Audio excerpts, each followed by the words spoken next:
My name's Ethan, and if you told me a week ago that I'd be exposing my wife's double life during what was supposed to be a relaxing beach vacation, I would have laughed in your face. But life has a twisted sense of humor, I guess. Laura and I have been married for 10 years. We met when I was 27. She was 24. Back then, she had this irresistible, electric energy, charismatic, ambitious, and sharp-tongued in a way I found endearing. Over the years, we built what I thought was a solid life together. A home in Charlotte, decent careers, I'm in tech. She's a senior event planner. No kids, but two very spoiled golden retrievers. It wasn't all perfect, of course. For the past year or so, she'd seemed distant. I chalked it up to her job, which involves a lot of late nights and travel. She always had excuses for why she couldn't hang out more at home.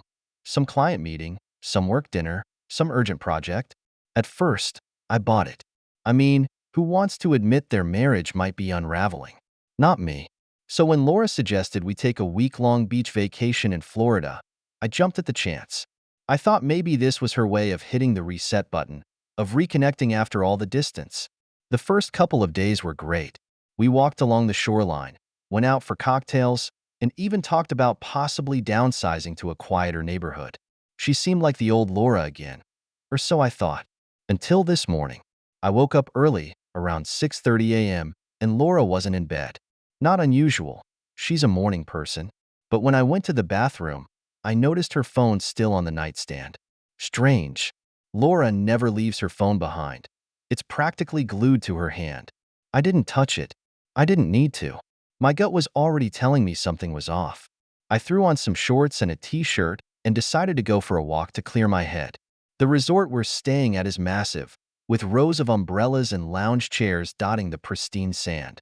The sun was barely up, casting everything in this hazy golden light. That's when I saw her. At first, I thought I was imagining it. Laura was sitting under a blue-striped umbrella near the far end of the beach, sipping something out of a fancy glass. But she wasn't alone. There was a man with her. A man I didn't recognize. He was lean, maybe mid-40s, with dark hair and sunglasses.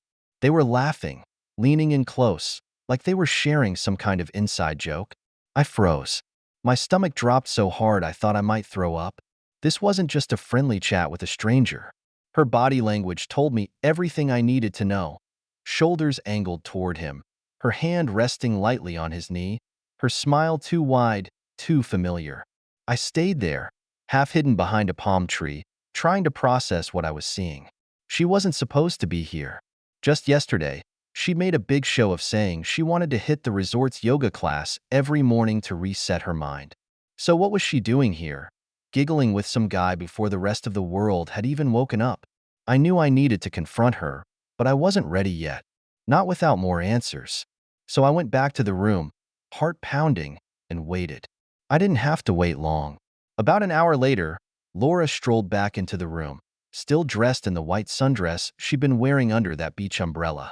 Her hair was a little wind-blown, and her skin glowed like she'd been basking in the morning sun. "Hey, babe," she said, casual as ever, dropping her tote bag onto the chair. "You're up early. Thought you'd sleep in today." I stared at her, trying to keep my voice steady. "Where were you?" She didn't even flinch. That's what got me. The ease with which she lied. "Yoga," she said breezily, heading toward the bathroom. "It was amazing. You should join me tomorrow." Yoga. My blood started to boil. I stood up, blocking her path. "Don't," I said, my voice sharper than I intended. She froze, her eyes narrowing. "Don't what?" "Don't lie to me, Laura. I saw you." Her face went blank for a split second, just long enough for me to know I'd caught her off guard. But then, like clockwork, she recovered, slipping into defensive mode.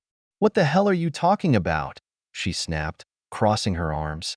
"On the beach," I said, my voice rising. "Under the umbrella. With that guy." "Who is he?"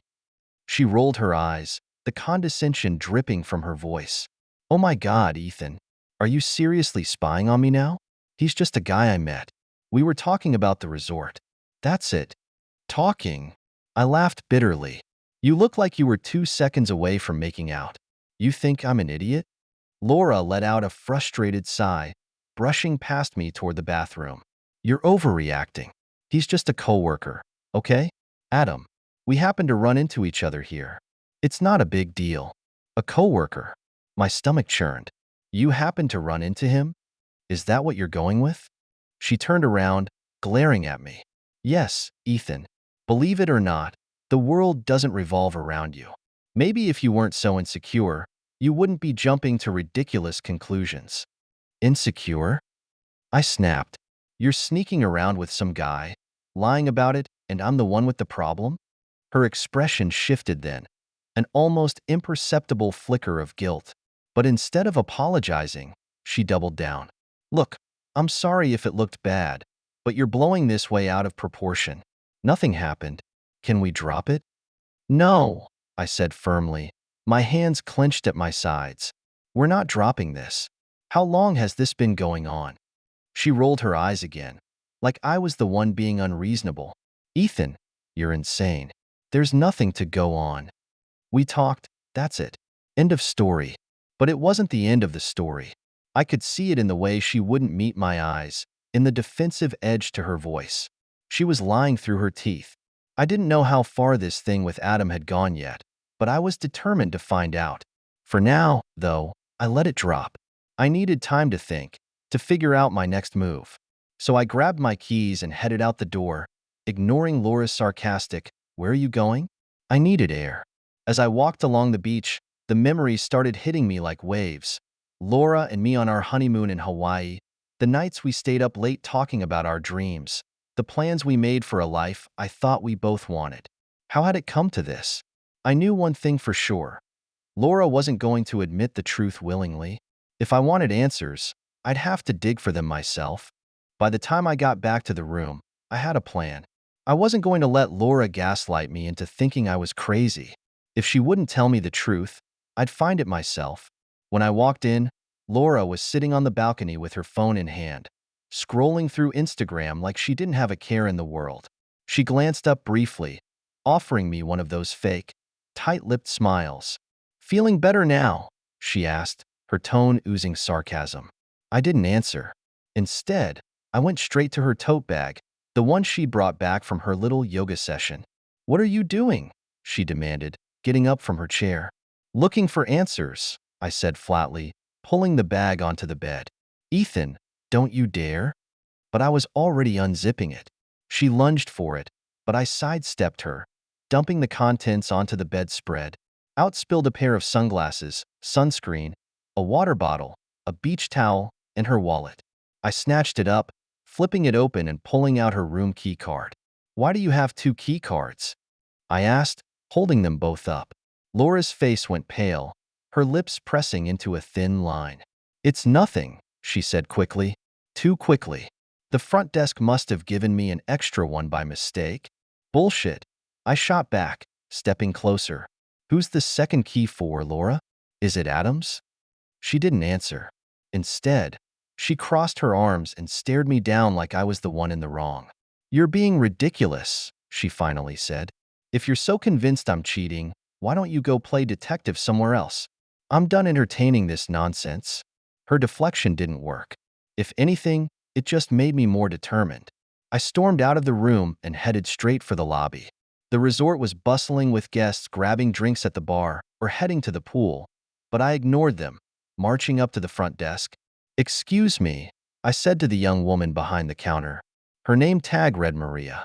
"I need to check something about my room." "Of course, sir. How can I help?" I slid both key cards across the counter. "Can you tell me if either of these has been used recently? And which room they're for?" Maria hesitated, glancing around like she wasn't sure she was allowed to share that kind of information. "I'll need to verify your identity first," she said, keeping her voice polite but firm. "Fine," I snapped, fishing out my ID and reservation confirmation. After a few moments of typing, Maria nodded. "Okay, it looks like the first card you gave me is for your room, and it was last used about 30 minutes ago." She paused, her brow furrowing slightly. "The second card, though, that's for a different room. Room 413. Room 413. My chest tightened. "When was it last used?" I asked, my voice strained. "About an hour ago," Maria said. "Is there anything else I can help you with?" No, I muttered, snatching the key cards back. I made my way to the elevators, my heart pounding so hard I could barely hear anything else. Room 413 was on the fourth floor, far from where Laura and I were staying. As I stepped off the elevator and made my way down the hall, I tried to convince myself that this was all some kind of misunderstanding. But when I reached the door, I knew the truth was waiting for me on the other side. I slid the key card into the lock, the little light flashing green. The door clicked open. Inside, the room was a mess. Clothes were scattered across the floor, his and hers. An empty wine bottle sat on the nightstand, next to two glasses with lipstick marks. And there, on the bed, was Adam's jacket. My hands shook as I backed out of the room, slamming the door behind me. She wasn't just lying. She was fucking him. I clenched my fists, the rage boiling over. This wasn't some harmless fling, like she'd tried to claim. This was calculated, premeditated. She had brought me here, to this resort, just to make her affair more convenient. I was done playing nice. After storming out of room 413, I took the longest walk of my life. The sun blazed down on the pristine white sand, mocking me with its cheerfulness. I didn't know what my next step would be. I only knew I couldn't let Laura and Adam get away with this. When I finally made my way back to our room, Laura was pacing near the window, her arms crossed tightly over her chest. Her fake confidence from earlier had cracked. She looked panicked, her breathing shallow and her movements jerky.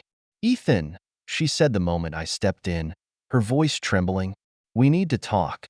I stood in the doorway, arms crossed, keeping my face unreadable.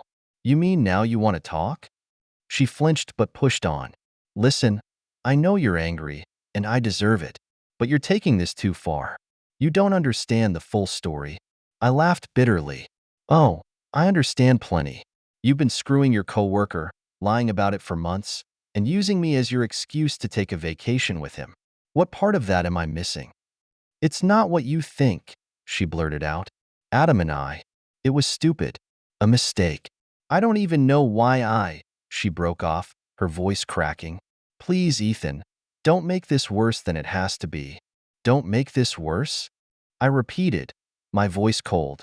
"Laura, you made it worse the moment you climbed into his bed. The moment you thought you could keep lying to me while laughing in my face." She sank into the chair by the window, her face buried in her hands. I could tell she was trying to work out her next move, scrambling for a way to shift the blame or manipulate me into letting this go. But this time, she wasn't in control. "Why don't you call him?" I said suddenly. Her head snapped up, eyes wide. "What?" "You heard me," I said, taking a step closer. "Call Adam. Tell him to come up here so we can settle this." "No," she said quickly, her voice rising. "No, that's not a good idea. He doesn't need to be involved anymore. Let's figure this out between us." Her fear was obvious now. She wasn't just worried about me. She was worried about him. That told me all I needed to know. "You're afraid," I said quietly. "Afraid of what he'll say. Afraid that when I confront him, he'll throw you under the bus to save his own skin." Laura didn't answer. She just sat there, staring at me, her lips pressed tightly together. "Well, if you won't talk to him, I will." Her eyes widened in panic. "Ethan, please don't." "Why not?" I demanded. "Afraid I'll find out just how deep this little mistake of yours goes?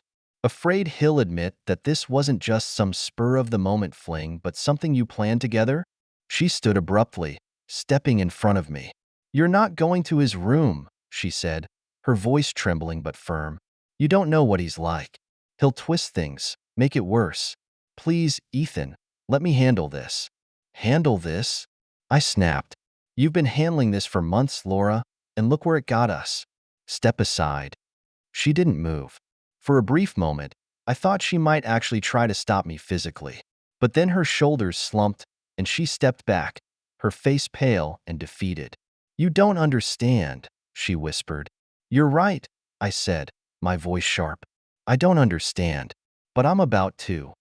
I turned on my heel and walked out the door before she could say another word.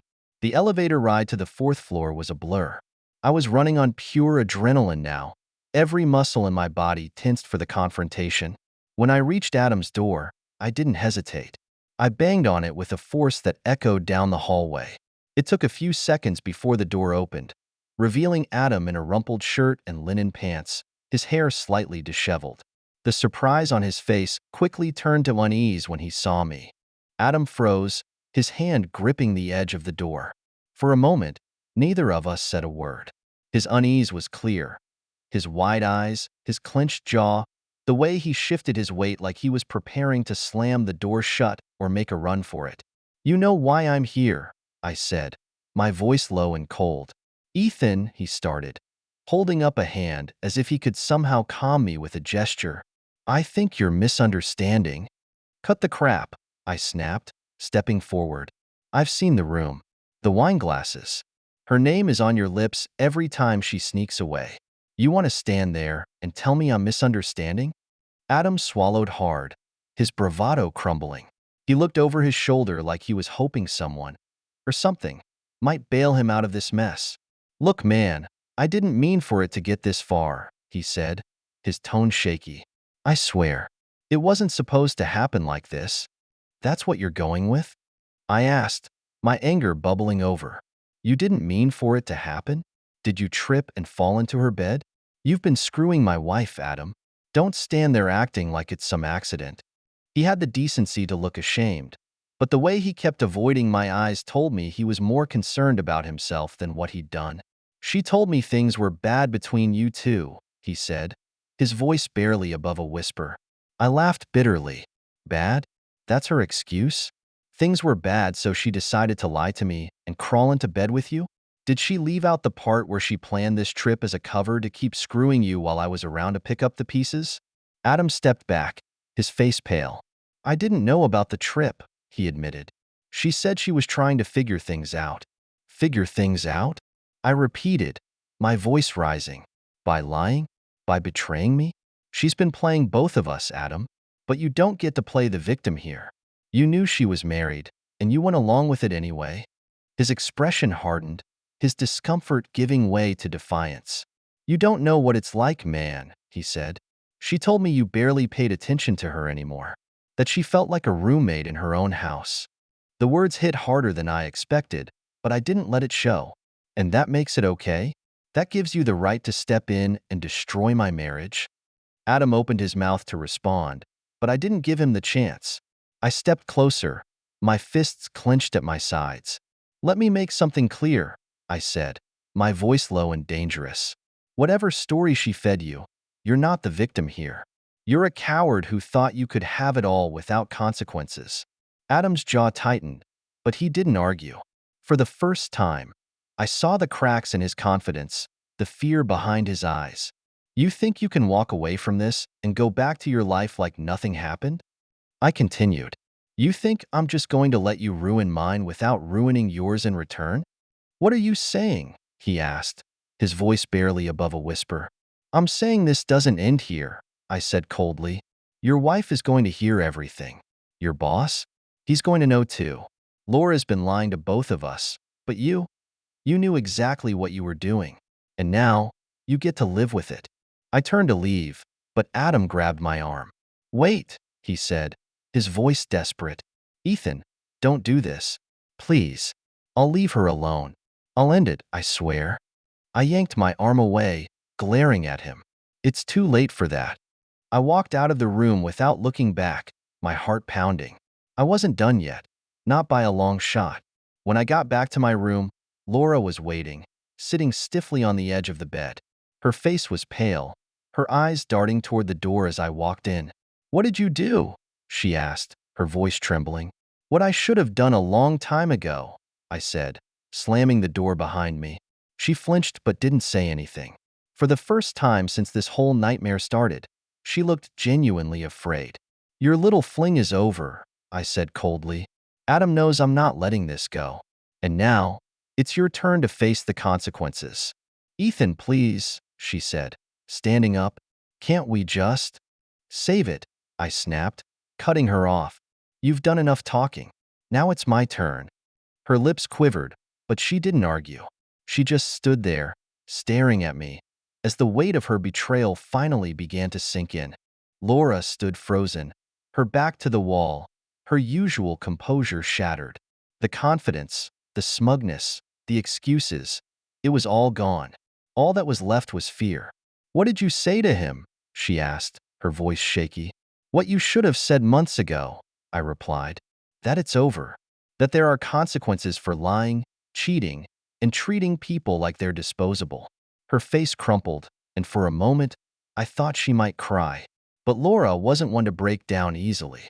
Instead, she took a deep breath, squaring her shoulders like she was bracing for a fight. "Ethan," she started, her tone soft, almost pleading, "I know I messed up, but don't do something you can't take back. We've been together for 10 years. That has to mean something, right?" I stared at her, my chest tightening. 10 years. A decade of my life poured into a woman who thought so little of me that she could lie to my face and sleep with someone else without a second thought. 10 years, I repeated bitterly. 10 years, and this is what it comes to? You don't get to pull the loyalty card now, Laura. Not after everything you've done. She took a step closer, her hands outstretched as if she could somehow close the chasm between us. "I don't want to lose you," she said, her voice trembling. "I know I made mistakes, huge mistakes, but we can fix this. We can go to counseling, work through it. Please, Ethan, I'm begging you." I laughed, a hollow, bitter sound that echoed in the room. "Work through it? You want me to sit across from a therapist and listen to you justify why you cheated on me? Why you lied every single day for months? I'm not interested in fixing something you already destroyed." Tears welled up in her eyes, but I didn't let it sway me. I'd seen enough of her performances to know this was just another act. "You didn't want to lose me when you were sneaking off to his room," I said, my voice low and cold. "You didn't care about our marriage when you were laughing with him under the umbrella or lying to my face about yoga. You didn't care, Laura. So why should I?" Her composure finally cracked. She sank onto the edge of the bed, her face buried in her hands. "I was stupid," she said, her voice muffled.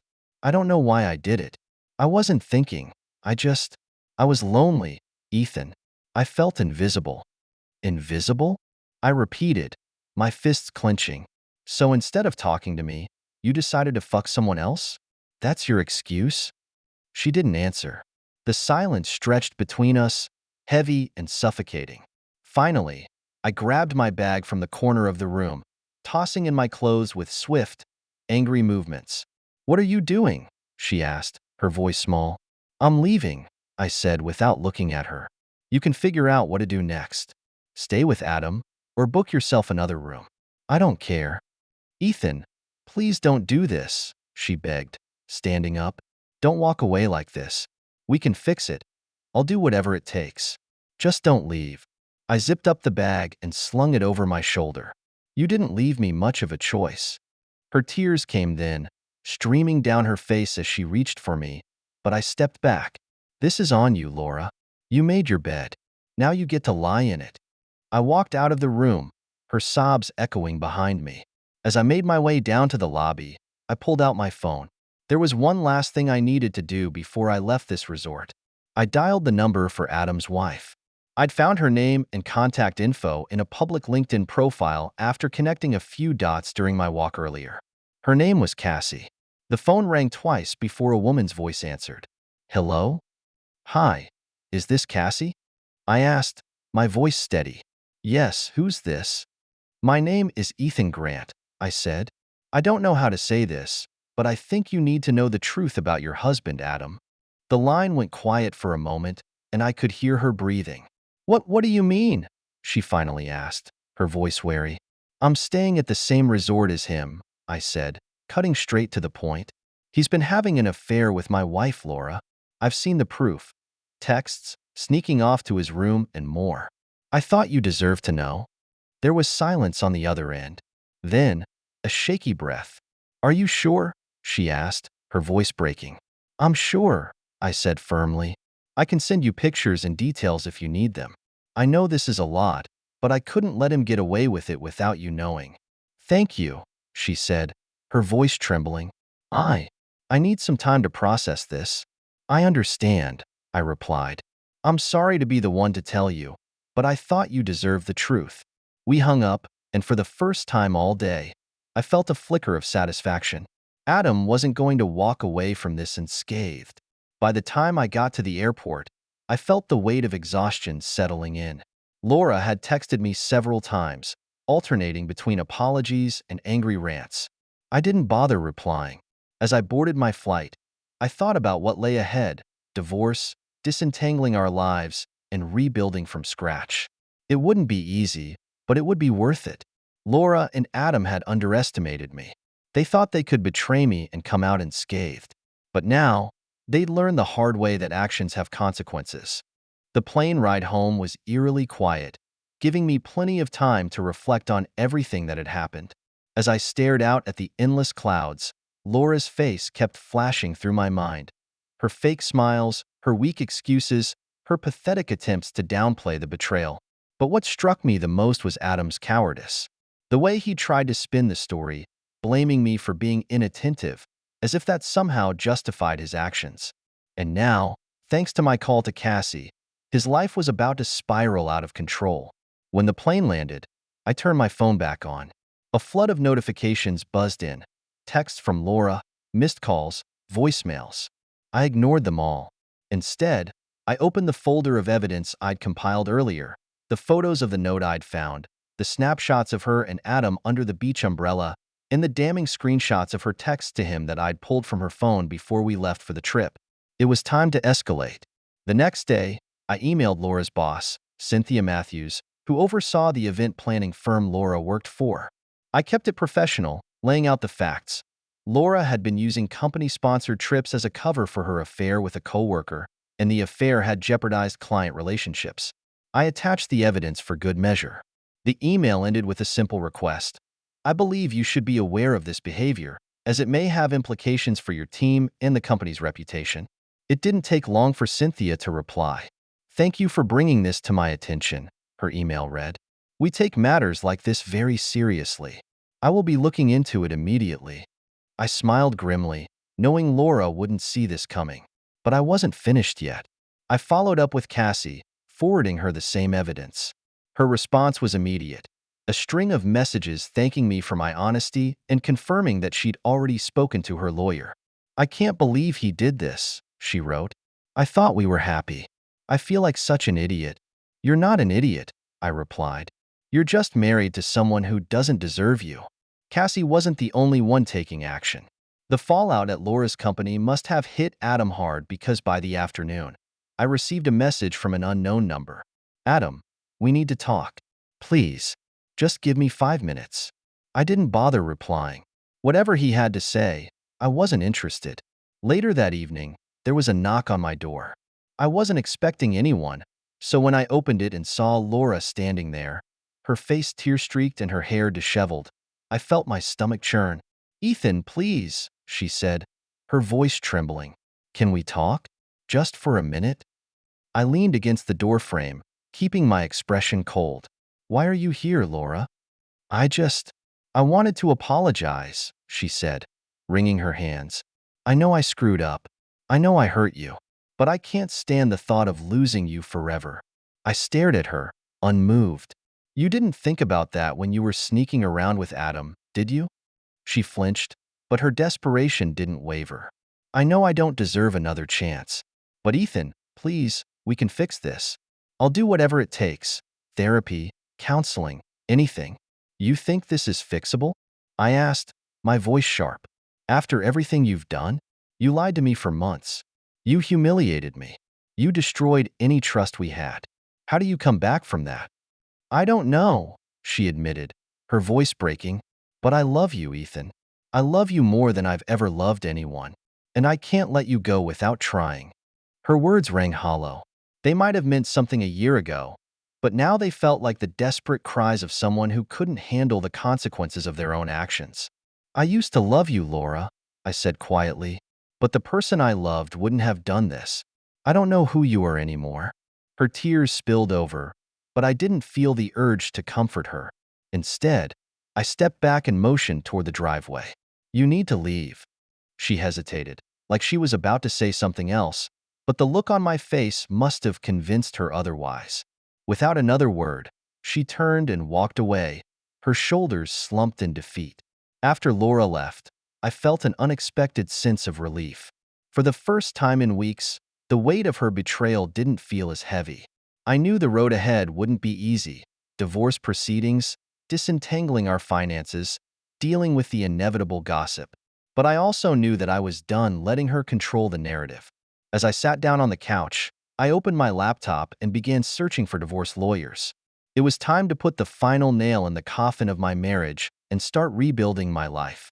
And this time, I'd do it on my terms. The next few days unfolded like a controlled demolition, with Laura and Adam at the center of the wreckage. Laura's boss wasted no time after receiving my email. I didn't get all the details, but through mutual acquaintances, I learned that both Laura and Adam were called into separate meetings. Words like conduct investigation and company liability were tossed around. It wasn't long before Laura's name disappeared from the company website. Adam's too. She tried to call me. Again and again. Messages, emails, even a handwritten note she dropped off at my house, begging for a chance to explain. I didn't read it. It went straight into the trash. Whatever she had to say, it didn't matter anymore. She wasn't sorry for what she'd done. She was sorry for the fallout. The satisfaction of seeing justice play out helped, but it wasn't enough to drown out the anger or the hurt. That's the thing about betrayal. It doesn't just hurt in the moment. It festers. Every memory, every conversation from the past 10 years seemed tainted now. Had she been lying the whole time? Was this who she'd always been? The hardest part was the quiet moments.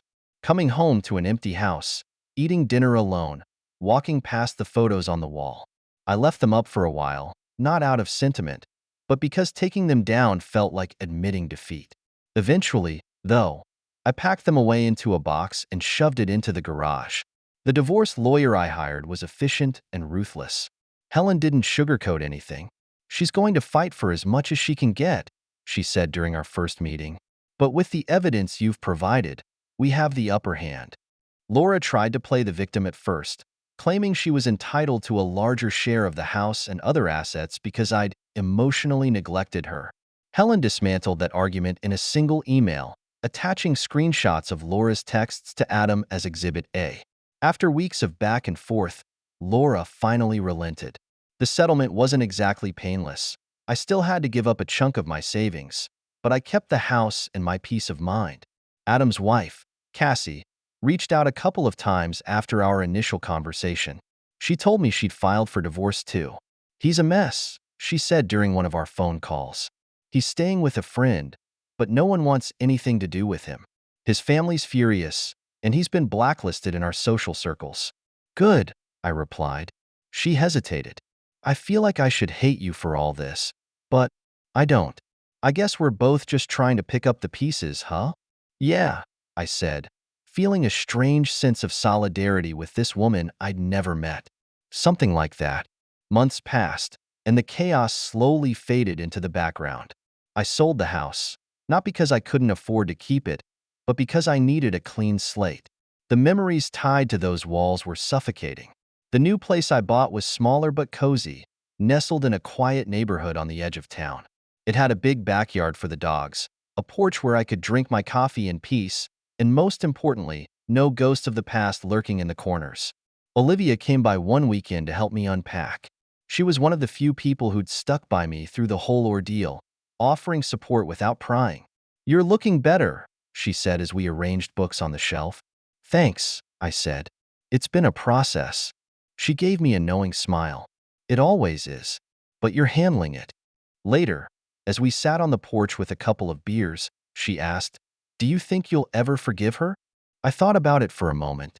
The anger had dulled over time, replaced by a sense of resignation. "I don't know," I admitted. "Maybe. But forgiving her doesn't mean I'll ever forget." Olivia nodded, her gaze thoughtful. "That's fair. Just don't let it keep you stuck, okay?" "I won't," I said, and for the first time, I actually believed it. Life didn't magically go back to normal after that. It never does. But little by little, I started to find my footing again. I rediscovered hobbies I'd let slip during my marriage, made an effort to reconnect with old friends, and even started working out more consistently. Every now and then, I'd hear about Laura or Adam through the grapevine. Apparently, they tried to make things work after everything fell apart, but it didn't last. I wasn't surprised. Relationships built on lies rarely do. By the time the divorce was finalized, I barely felt anything at all. No anger, no sadness, no regret, just relief. And when I signed the final papers, I knew one thing for certain. I was free. Freedom was a strange feeling. For years, I'd been tethered to Laura, our routines, our plans, our life. And now, all of that was gone. At first, it felt like stepping off a cliff, unsure of where I'd land. But the longer I lived in that new, untethered space, the more I realized I wasn't falling. I was finally standing on solid ground. The quiet was the hardest part to adjust to. I didn't realize how much of my life had been filled with Laura's voice, the way she'd narrate her day, complain about traffic, or laugh at something stupid on TV. The silence was deafening at first, but over time, I learned to appreciate it. Mornings became my favorite. I'd sit on the back porch with a cup of coffee, the dogs sprawled at my feet, and watch the sunrise. There was something grounding about starting the day without chaos or deceit hanging over me. The legal side of things finally wrapped up, leaving me with a clean slate. The settlement didn't sting as much as I thought it would. I had what mattered: my dignity, my freedom, and a future that was mine to shape. I threw myself into work, taking on new projects and even mentoring a couple of junior employees. It felt good to focus on something productive, to see tangible results from my effort. My boss noticed, and after a few months, I was offered a promotion. "You've really stepped up," she said during our meeting. "Whatever you're doing, keep it up." It was a small validation, but it meant the world. One weekend, Olivia convinced me to join her and a few mutual friends for a hike. I hesitated at first. Group activities still felt a little overwhelming, but she didn't take no for an answer. "It's time to rejoin the living," she said with a grin. "You've done the lone wolf thing long enough." The hike turned out to be exactly what I needed. The fresh air, the camaraderie, the simple act of putting one foot in front of the other. It was healing in a way I hadn't expected. By the time we reached the summit, I felt lighter than I had in months. As we stood there, looking out over the sprawling valley below, Olivia nudged me. "See? Not so bad, right?" I smiled. "Not bad at all." After that, I made more of an effort to say yes to things. Dinners with friends, weekend road trips, even the occasional happy hour after work. Slowly but surely, I was rebuilding a life that felt like mine. Laura faded into the background, a distant chapter one no longer felt the need to revisit. Every now and then, I'd hear snippets about her: how she was struggling to find steady work after being let go, how she'd burned bridges with former friends who refused to take sides in the fallout. Once, I ran into her sister, Megan, at a coffee shop. She looked surprised to see me but offered a polite smile. "How's Laura?" I asked, more out of courtesy than genuine interest. Megan hesitated, her expression turning awkward. "She's doing okay, I guess. Still trying to figure things out." I nodded, leaving it at that. Whatever Laura was going through wasn't my concern anymore. What had surprised me, though, was hearing from Cassie again. She reached out one evening with a simple message: "I hope you're doing okay." We started exchanging the occasional text, swapping updates on our lives and venting about the challenges of moving on. It was refreshing to talk to someone who truly understood the mess we'd both been through. One day, she asked if I'd be interested in grabbing coffee. "Just as friends," she clarified quickly. I thought about it for a moment before replying. "Yeah, I'd like that." Meeting Cassie felt like closure in a way I hadn't expected. We talked about everything: the pain, the anger, the slow process of rebuilding. But we also laughed. A lot. "You know," she said at one point, stirring her latte, "I used to think this kind of betrayal would break me, but it didn't. It just taught me what I'm not willing to settle for anymore." "Same here," I said. Cassie and I didn't become anything more than friends, but that friendship was one of the unexpected gifts of the whole ordeal. It reminded me that even in the darkest moments, there's light to be found if you're willing to look for it. Life moved on. The days turned into weeks, then months, then a year. On the anniversary of the day I discovered Laura's affair, I found myself back on the porch with a cup of coffee, watching the sunrise. The pain was gone. The anger, too. What remained was a quiet gratitude for the lessons learned, the strength gained, and the future that stretched out before me, wide open and full of possibility. I didn't know what lay ahead, but for the first time in a long time, I was ready to find out. A year and a half after the chaos, I was sitting in my office, finishing up a proposal for a client. The sun was setting outside the window, painting the skyline in streaks of orange and pink. It was one of those moments where life felt still, not in a stagnant way, but in a peaceful, unhurried way I hadn't felt in years. That was when I got the email. I almost didn't open it. The subject line, from Laura, made my stomach tighten reflexively. I hadn't heard from her in over 6 months, and I hadn't missed it. But curiosity got the better of me. The email was short. Ethan, I know I'm the last person you want to hear from, but I've been thinking about you lately. About us. I just wanted to say I'm sorry. Really, truly sorry. I know I hurt you in ways I can't take back, and I'll never forgive myself for that. I hope you found some peace. You deserve it. Laura. I stared at the screen for a long time, rereading the words. A year ago, this would have sent me spiraling, reopening wounds I'd worked so hard to close. But now, it didn't even sting. I didn't reply. That chapter of my life was closed, and I wasn't about to reopen it, not even for an apology. Whatever Laura was feeling wasn't my burden to bear. Instead, I shut my laptop, grabbed my coat, and headed out to meet Olivia and some friends for dinner. Over the next few months, my life continued to evolve in ways I hadn't expected. Work was going better than ever, with new opportunities opening up seemingly every week. I was promoted again, this time to a leadership role that came with more responsibility and a significant pay bump. But it wasn't just work. One evening, while scrolling through social media, I came across a post from Cassie. It was a picture of her standing in front of a small bakery, holding a tray of cupcakes. The caption read, "Starting over isn't easy, but it's worth it. Grand opening next week." I smiled, genuinely happy for her. We hadn't talked in a while. Life had taken us in different directions, but seeing her find her footing after everything made me feel proud. On a whim, I decided to stop by her bakery on opening day. The shop was small but inviting, with warm lighting and shelves full of baked goods that smelled like heaven. Cassie spotted me immediately, her face lighting up with surprise. "Ethan, what are you doing here?" "I couldn't miss the grand opening," I said, grinning. "This place is amazing." She laughed, wiping her hands on her apron. "It's been a wild ride, but I'm glad I did it." I bought a box of cupcakes, way more than I needed, and we chatted for a while, catching up on life. It felt easy, natural, like no time had passed. When I left the bakery, I felt lighter somehow, like I'd just reconnected with an old friend I didn't realize I'd missed. The seasons changed, and so did I.